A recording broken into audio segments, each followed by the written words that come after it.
Welcome to the intersection of technology, cybersecurity, and society. Welcome to ITSP Magazine Podcast Radio. You're about to listen to an episode of Tech Done Different podcast with Ted Harrington. Do you follow the pack or challenge the status quo? Join Ted as he explores how to succeed by going against conventional wisdom. You'll hear leaders in technology and security tell stories about how they achieve their success by doing things differently. Knowledge is power. Now, more than ever.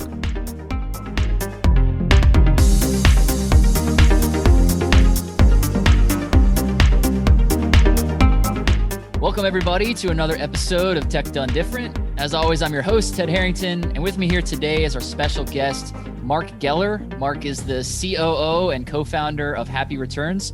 Mark, thanks so much for being on the show today. Thank you, Ted. It's my pleasure.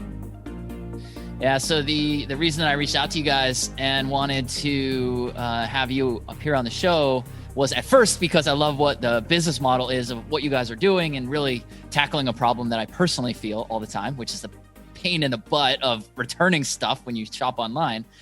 But then as you and I got talking, I realized, wow, not only is your business model interesting, but you have so much to say that I think our audience would really benefit from in terms of how to think differently. So before I sort of jump in and start asking you 1,000 questions, maybe you could just, by way of introduction, just tell the audience kind of who you are and what you guys are up to.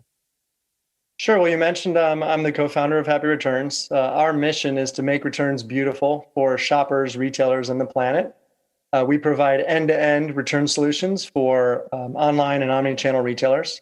So basically, as you mentioned, to make the process of returning products that you bought online much more easy, fast, and delightful than a traditional return by mail would be. We've been in business about 5.5 years. We did actually pioneer the process of being able to do a box-free return at a third-party retailer. So we launched about 5 years ago. Amazon, about 18 months after that, launched a program that's somewhat similar, where you can buy something on Amazon, and if you want to do a return, you could take it to a Kohl's store. So they are now in all Kohl's locations and Whole Foods and UPS, et cetera. So if anyone has done that kind of return, that's the process that we actually pioneered, and we provide that service for essentially all retailers not named Amazon. My career has been mostly in software product management and marketing. So for 25 plus years, I've been working mostly with small teams of talented people to build new kinds of software, whether it's for business to business, business to consumer, at a variety of startups and some bigger companies, probably most notably Google here. I worked on the photos team in Los Angeles for a few years. So had a lot of experience working in a lot of different environments from small to very large, and mainly around creating software and doing marketing as well. Cool. One of the things that you've said to me in earlier conversations is so good I actually wrote it down. Is this idea of the willingness to do things differently, which is of course certainly the sort of main thrust of what this entire show is about. But so let's talk about that idea in terms of in practical terms. So what you guys have done is interesting to me in that the way that your partner, your business partner, David, was describing it to me was how you're sort of this a combination of a software company and a logistics company. You've sort of taken the digital and the physical, and you've combined them to solve a problem that exists today. So help our audience sort of walk through, from your viewpoint, what's the mental process you go through in order to identify something like that? Because a lot of people think about software as software and physical things are physical things, and you sort of span the two. How do you go about evaluating the combination of those types of things? You mean in terms of how do we decide to do something like combine software and logistics? Yeah, that's pretty. In this case, it was actually a pretty organic process. It started with the idea to do box-free drop-off returns, and the backstory there is that David, my co-founder, and I were working at a company called Hotlook, which was a flash sale company based here in Los Angeles.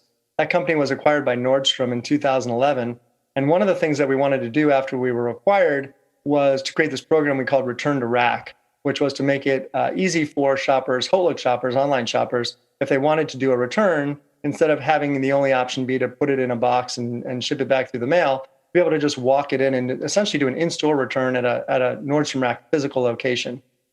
We didn't think that a lot of people were going to use that option because we knew that there wasn't a lot of overlap between our shoppers. Most of them had never been to a Nordstrom Rack store. It was mainly more of a marketing exercise to make sure people understood we really are part of the Nordstrom family. And we launched that service and very quickly realized that it was incredibly popular. We thought maybe 15 or 20% of our returns would come back that way. And within a few months, we had 70% plus of our returns coming back. Wow. And so that was just simply, you didn't have to be a rocket scientist to realize, wow, people really prefer returning this way. And kind of that light bulb moment of, we thought online shoppers wanted to do everything kind of from their homes and online and didn't really want to set foot in a store. And it turns out that when you give them the choice, they overwhelmingly preferred to return in person. And so I guess if there was an innovation there, it was realizing that this kind of process would not only benefit someone like Hotlook, who in this case owned the online site and the store, but the idea there was, well, why couldn't we make a company and offer this as a third-party service for all the other retailers who either don't have stores or have relatively small store footprints? And so that's what got us started with the box-free, the software piece, the drop-off piece. And once we got in that business, we were able to get started and validate that customers really did love returning that way. And as we were working with retailers, we realized two things, really. Well, I guess first we realized that we had to do the logistics. And the reason was that at the return bars, we are accepting returns from various different retailers, and we're putting them in a single now reusable tote and shipping them from the return bar to somewhere to process them. Well, it turns out that no one else had ever done that before, so none of the third-party logistics providers were set up to do something like open a box, sort the items out by retailer, and then possibly process them, but then re-aggregate them and ship them to different places. That was just a thing that didn't really exist. And we talked to some of the existing partners and realized they were really going to struggle with doing this anywhere nearly as fast as we want to do it. And so it just became clear to us, hey, it looks like we're going to have to do logistics here. And that wasn't our intention when we started the business. We thought, cool, we're going to be a software company and we're going to enable this software that enables this in-person process. And then we're going to work with partners in the ecosystem. But we quickly realized that we were going to have to do the logistics to provide the level of service we wanted. And then it sort of dawned on us, that's, I think, a lot of what Amazon is doing as well, right? The reason that they have become so incredibly capable in logistics is because when you can provide that end-to-end service all the way from, the first discovery and shopping and purchase through the logistics and including the reverse logistics, the returns, you can provide a vastly better experience for the customer and ultimately at a much lower price. And so once we realized that, it sort of clicked for us. This is the right answer. We know this is the best answer because it's the best answer for everyone involved. It's the best process for the shopper. It's the best solution for the retailer. It's better for the planet, et cetera. So there we were with the drop off and the logistics piece. And in working with the retailers, we then realized what they wanted was that whole solution. And so we then went upstream and built the online return flow as well. So it's all enabled by software. But it really, the centerpiece really was the box-free drop-off. And then we connected that with the logistics and the software. And so that's how we ended up with that combination, was just watching the market. First, watching customers vote with their feet and walking into locations, and then working with retailers and hearing them say to us literally, this is great, but what I really want you to do is solve my whole returns problem. And that means an end-to-end, integrated, comprehensive solution, which is the combination of software and logistics. So it was really, it wasn't some kind of genius insight. It was just, paying attention and listening and watching what customers were doing and listening to what retailers were asking. And then from that standpoint, then trying to envision, so what would that solution look like, and getting to some kind of answer that was compelling for people. Yeah, what's so interesting about hearing you describe that is a theme that is consistent with pretty much any company that succeeds, right? Which is that you're starting from the position of what's the problem, like who's my customer, what's the customer's problem, and then work backwards from it to solve it. And that's a different viewpoint than the way that I think a lot of people often think about entrepreneurship, which is, well, I've got this idea and I'm going to now go create this idea and then people will come to it. And those are, you can succeed that way too if you invent something that was it Henry Ford? He said, well, if I just gave people what they asked for, we just have a faster horse. And he created something people didn't know to ask for. So that's a pretty cool process that I just heard you describe. Given that you were creating software to solve a problem in a way that these logistics, the logistics element hadn't really ever been done before, what kind of issues did you run into with something like that? And how do you address those types of issues? Well, I mean, at the most basic level, what we faced was the fact that no one had done this before, so we had to essentially create it all from scratch. So, in terms of, for example, having the warehouse, it's one thing to take out a lease on a building and hire people, but we needed software to actually execute this process. And using off-the-shelf software to accomplish the process we needed was really, I guess we could have tried to do that, but it really wouldn't have worked well. And so the most fundamental challenge was we had to design and build software from scratch. And at a high level, there are kind of two ways to approach doing that. One is to try to hire people with a lot of experience writing warehouse software. And the other is to just try to hire really talented, smart people who are going to be thoughtful about this problem and try to solve it. And we definitely lean toward the latter. So we now have a phenomenally capable logistics management team. But for the first 2 or 3 years in the company, we didn't. It was just us figuring out and trying to figure it out as we went what we needed. And we worked through several different versions of our software, and we've created something at this point that's actually very cool and helps us accomplish what we need to do, which is stand up processes for retailers very quickly without any new coding by engineers in a matter of hours, and have a system that's so easy to use that we can hire new hub specialists and have them up and running at very high levels of productivity in a matter of days and even hours. And so it was a matter of working hard and being very thoughtful and iterating that software. And just, again, in this case, the customers were the hub specialists and the managers of the hubs, and really trying to understand what is it that they need to accomplish the kinds of goals that we have, and designing custom software for them. And that is something that evolved over the course of 5 years, really, of a lot of iteration and hard work. And so that was kind of foundationally what we did, was hire a bunch of smart, talented people and give them an interesting challenge to solve.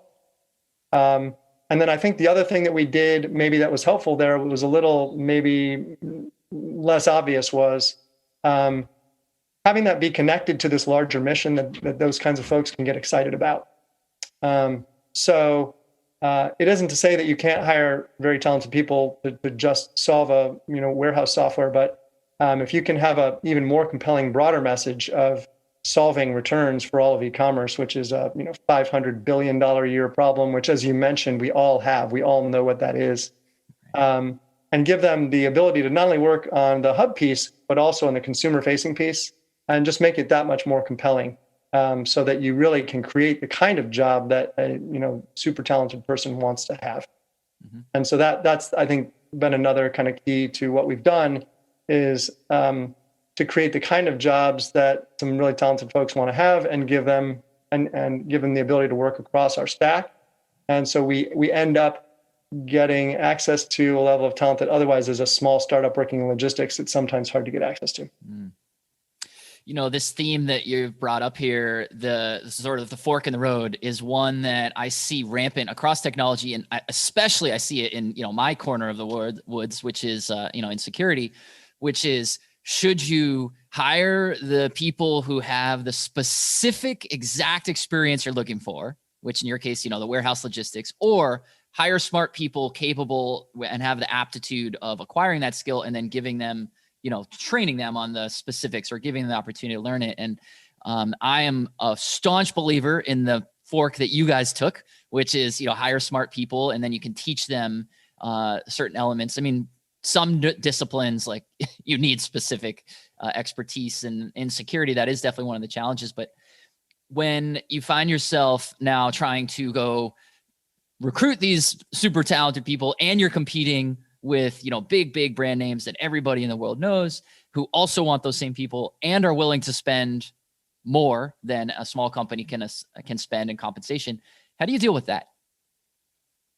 Well, I think the basic approach from my standpoint is if you want to attract and retain super talented people, you have to create the kinds of jobs those people want to have. And part of it is comp, but comp is really only part of it. There are a number of other factors and reasons why someone would potentially be attracted to a job like this. First of all, it's just, the opportunity to be part of a small team, to be able to create something brand new from scratch that's never been done before, to work with other outstanding people, and to really have the opportunity, to enjoy their work and also to continue to really grow. And there are a variety of things that can help them grow, working in, kind of a new, interesting problem with new people, with, management that is, very attuned to helping them grow and giving them opportunities and feedback and all of those kinds of things. Where someone would say, it's really apples and oranges. If you're comparing working in a place like Happy Returns to something like Google, Google is phenomenal. Obviously, there are incredible opportunities there, but it's a different kind of opportunity, and it's just different. And so it's apples and oranges, and you need to find the people that are at the stage of their career where they're more attracted to apples than oranges. Yeah, that's great advice for sure. So. And that's worked out for you guys, obviously, over the years. You've been able to find and retain those people. And the discussion about comp is an interesting one. And I agree with you because we have the same struggle, right? Like talented security professionals are in demand everywhere. And, Apple and Google and Amazon, all those people are certainly trying to hire them too. And how do you compete? And I agree. We've been doing a lot of the same things that you mentioned. And I like the way you're framing this, the idea of create jobs that people want. And the things you listed off are like, yeah, those actually sound like great jobs that people would want. How did you get to that? How did you get to the point of saying, well, we know that the kind of person who's going to thrive in our company, make our company succeed, is going to want this type of job? How did you uncover that? I think it's just spending a lot of time around different kinds of talented folks and understanding what excites them, what do they care about, what is compelling for them in a job, right? I don't even think it's unique to, high growth startups. I think it's just always the case. People, I think it's easy to get sort of a blind spot and look at it from the manager side or the executive side or the founder side of like, what do I need, right? Well, I need a really talented person and I would like them to operate in X, Y, Z. And I think to understand that, most folks in this kind of work are very much free agents, and the most talented ones absolutely get to pick where they work, right? Mm-hmm. So it's not, you need to be aware of what your needs are as a company, of course, but that's not super relevant for, like, they don't care what your needs are per se, right? They're viewing the world as we all do of, they're trying to make the best decisions for them and their family if they have one, right? And so it's what do I want? What is going to excite me? Why will I have a great experience if I work at this company versus that company? And to really set aside your sort of managerial perspective and view it entirely through their perspective and think, if I am actually this person, what do I want? I want work that is interesting. I want coworkers that are awesome and that inspire me and that I learn from and that I just enjoy working with. All of those kinds of things. So I think the key is really just to try to view it from their perspective and say, I'm this person and I can go anywhere and do anything at any time. So what do I want to do? What's fun for me? What are the aspects of the job?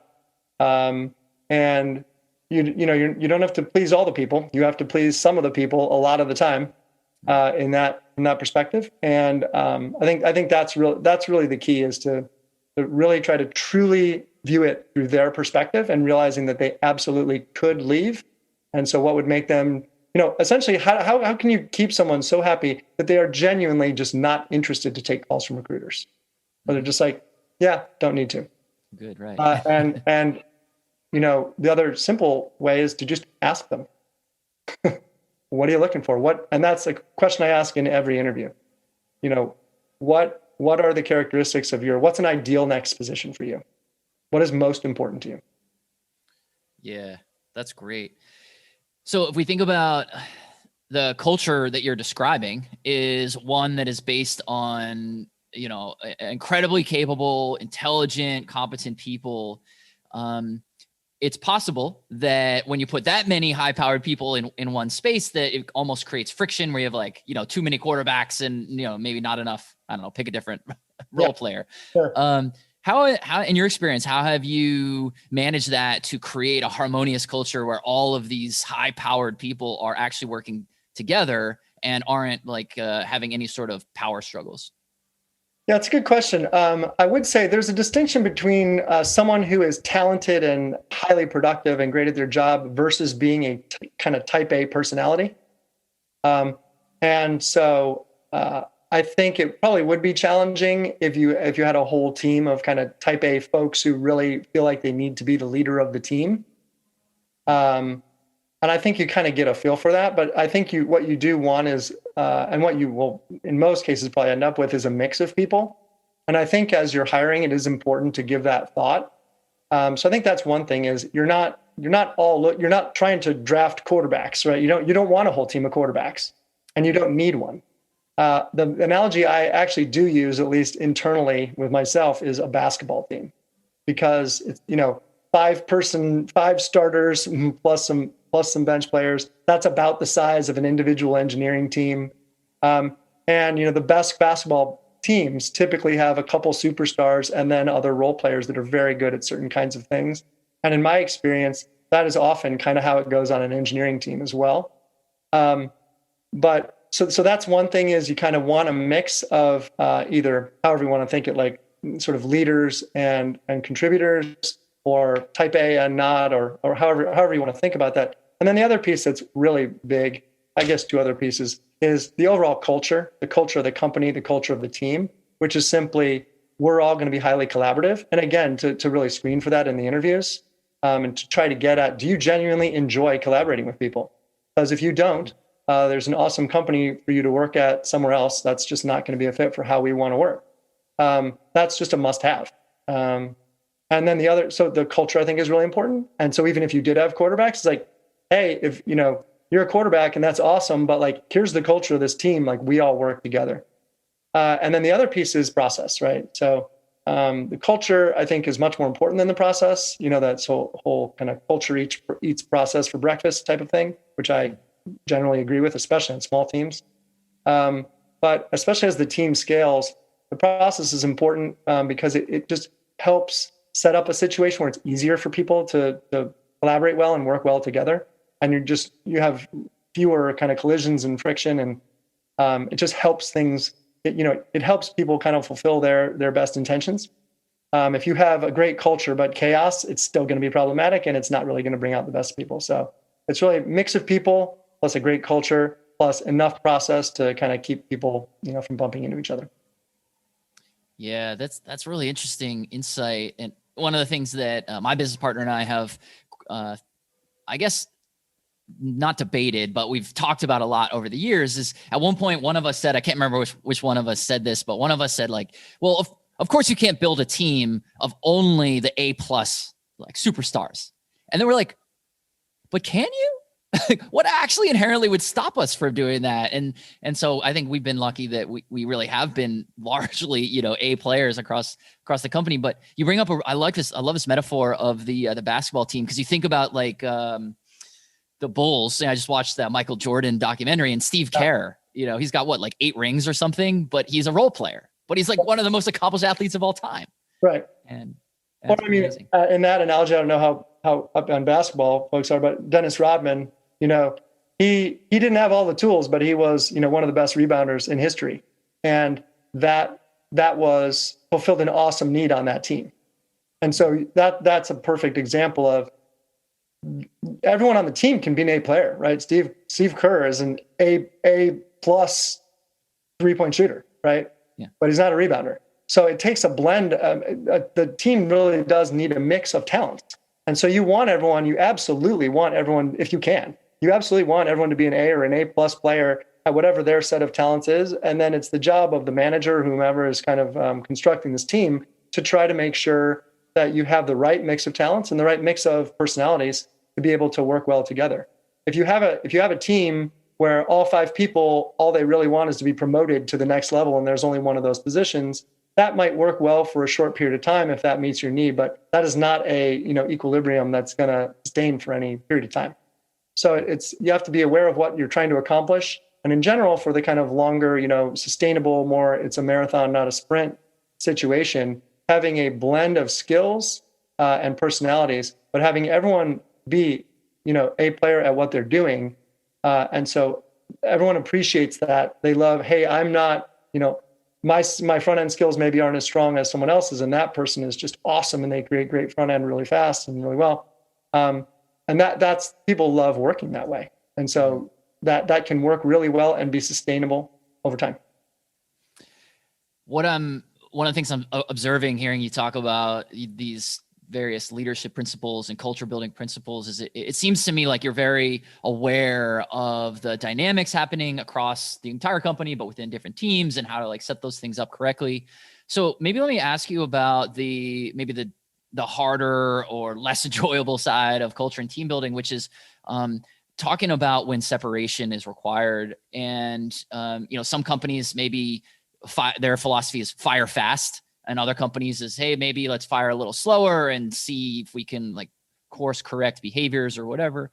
How have you looked at this problem this challenge of when it looks like there might not be the exact right fit, either for an individual or the whole team just isn't jiving? How do you think about making changes?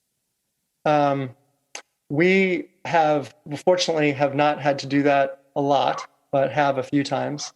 And what we've done is, I guess our philosophy is essentially to try to adjust the approach based on the situation.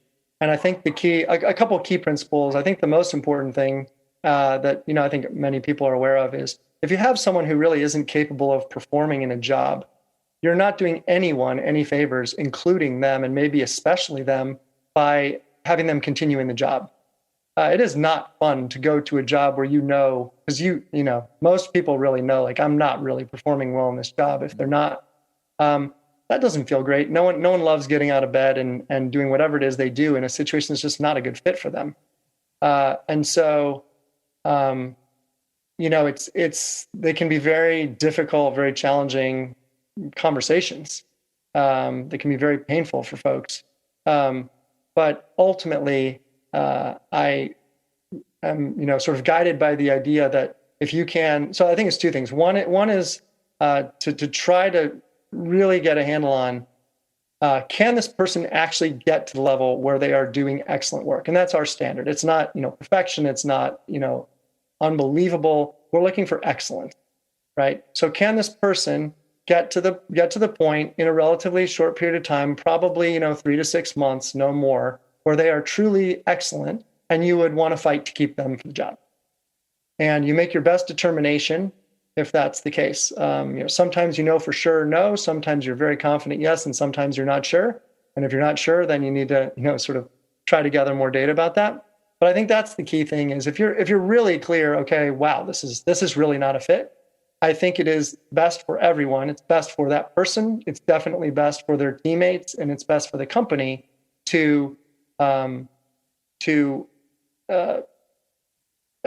terminate them from the position, but to do that in the most humane possible way. And I think that means just being genuinely empathetic and to realize that is an awful experience in a lot of different ways, and to try to give them accurate feedback, even if it is in a very sort of kind, humane way, but accurate. This is what we were looking for. This is what we see you doing. Our assessment is that we don't believe you're going to be able to get to this point. And so we think it's going to be best for you to leave the team. And, there are various ways to do that. Sometimes it's just an immediate dismissal with hopefully a generous severance package. Sometimes it's a little more graceful. We'll give you a couple months, just go find a new position. But it's essentially, you're going to need to be somewhere else. And so that's sort of the fire fast. That's the situation where you're like, it's very clear this is not going to work.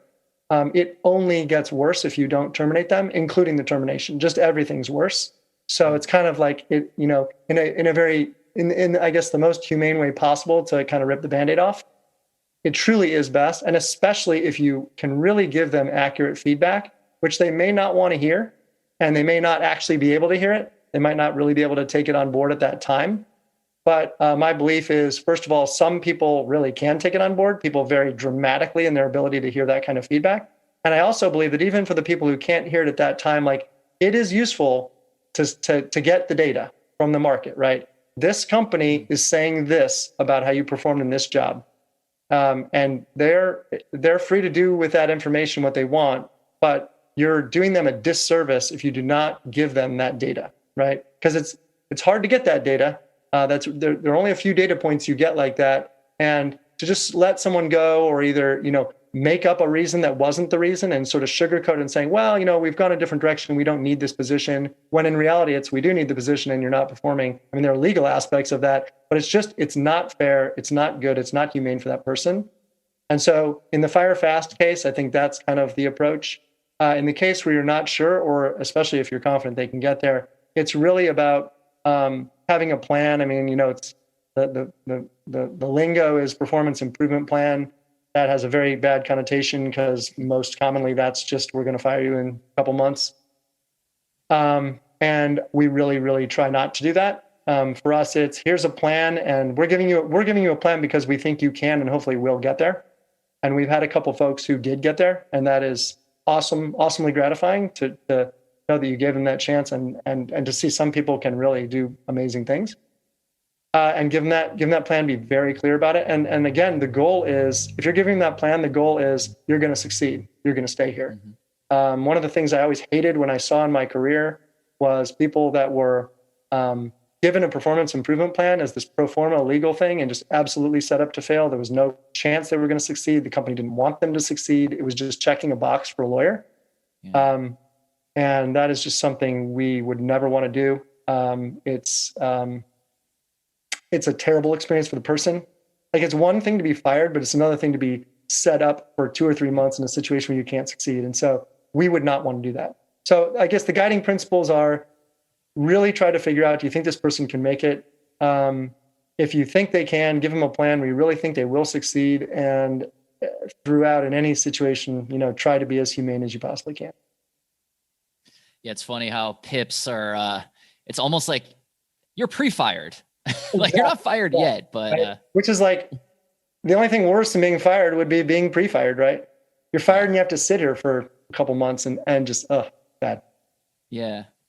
So that definitely makes sense to me. And especially when we're talking about where there's performance issues, like the performance isn't up to a particular standard. What about scenarios? And if you haven't come across this, then that's fine. We can change direction. But what about a scenario where a performer, because we have come across this in the past, where the performance is great. They're actually, in terms of like the key metrics they're supposed to do in the job, they're actually hitting them. But it's all the other things, the intangibles, the sort of way they fit into culture, stuff like that is not very great. And that is a really hard business decision. How have you dealt with situations like that in the past? We have had a couple situations like that. And I think that kind of thing does tend to happen as a company is scaling. Some people, they're a great fit for a company when it's very small, but as the company starts to scale, and for example, they need more process and more structure, that's not something they're excited about. And it is very difficult. And I think the thing is to just try to be try to assess the situation as objectively and accurately as you can. And it's tough because not only, as you said, is this person performing well, or at least they have demonstrated that they're a high performer in the past, but often, they've been there for a while and you know them and you like them. And it's just painful to see, because of course the company has to grow and wants to grow. And to see people where as the company is evolving, it's just no longer a fit. It's just painful. Because it's leading to a parting of the ways. And I think what we try to do in that situation is really just to try to very simply say, is this still the best thing for the company? And you just think about the two scenarios very simply of, what does this look like for the next, now and through the next 12 or 24 months if they stay? And what does it look like if they don't? And in particular, what does it look like 3 months after they aren't here? And that could just be like, that's not necessarily a termination. It could be, hey, we just really see we're kind of going in different directions here. maybe you want to start thinking about finding a situation that's a better fit for you. And to not focus on the pain of that separation and like, oh man, what are we losing with this person who has so much institutional knowledge and et cetera, et cetera. Because if you just focus on the pain of that, you'll never make a change, even if it would have been much better. And what I try to do is sort of squint and look out 3 to 6 months later and say, okay, this person is gone. They've been replaced with someone else. What does the team look like with them? What does the team look like without them? And just be honest, like, if all other things were equal, which one would I pick? And if the answer is like, you know what, I think we're going to be in a better position, 12 months from now, if this person isn't here and we're just scaling and all those people who are here are really on board with that scaling. And that's where I think it makes it easier to realize, this is the kind of thing that we need to do. You recognize that it's going to be painful to separate, but you can't focus on only that because it will impair your ability to make a decision that's good, again, for the company and ultimately for that person, because they are not going to get happier as the level of process increases. Right. Well, it certainly strikes me, Mark, that you are building a really vibrant culture there, and I'm admiring it from afar. So as we wrap up here, let me ask you one last question here, and let's talk about what you think is coming around the corner. If you think about the next 12 or 24 months in the, pick which lane you want to talk about, whether it's logistics or the whole returns problem, or what in your worldview, how's the world gonna be different in a year or two from now? Man, easy question. Just kidding. I think what's happening in the world of returns and reverse logistics is, it's not necessarily the kind of things where people who don't work in the industry would think like, oh, returns, like, wow, that's a really sexy industry. But the fact is that returns is actually an incredibly dynamic time for returns right now. There are 4 or 5 companies that are really kind of focusing on improving the overall returns experience. And I think what you're going to see over the next year is a tremendous amount of change and innovation, and probably some big announcements of various kinds of companies partnering with larger companies, and just actually a very large increase in the awareness in the broader e-commerce world and even in the consumer world of finally returns are seeing dramatic innovation that we've seen throughout the rest of the world of e-commerce, and everything kind of leading to the whole shopping experience and checkout and all of that, and everything except this one other piece of the journey that's super important, especially for online purchases, which is returns. And people, I think we're seeing it sort of in the past year, and I think it's going to just accelerate more in 2021 of people realizing, my only option for online returns is really not going to be putting that thing in its own box or bag and shipping it by itself across the country. There are going to be, very obvious, very accessible ways to do returns that are dramatically better, and that people's expectations are rapidly changing to, no way am I going to put this in a box and, God forbid, print out a shipping label and pack it all together and wait 10 days and pay $7 to do a return. This is going to get a whole lot easier, and not only for Amazon, but for everyone. And people are just going to expect returns to be as easy as the rest of online shopping has become. I love it. Mark Geller, thank you so much for spending some time with us here today. And for everybody else, if you want to learn more about the podcast or request to appear as a guest yourself, just head over to tedharrington.com/podcast, and we will catch you next time. Thanks. Thanks, Ted. I appreciate it. We hope you enjoyed this episode of Tech Done Different podcast with Ted Harrington. If you learned something new and this conversation made you think, then share itspmagazine.com with your friends, family, and colleagues. If you represent a company and wish to associate your brand with our conversations, sponsor one or more of our podcast channels. We hope you will come back for more stories and follow us on our journey. You can always find us at the intersection of technology, cybersecurity, and society.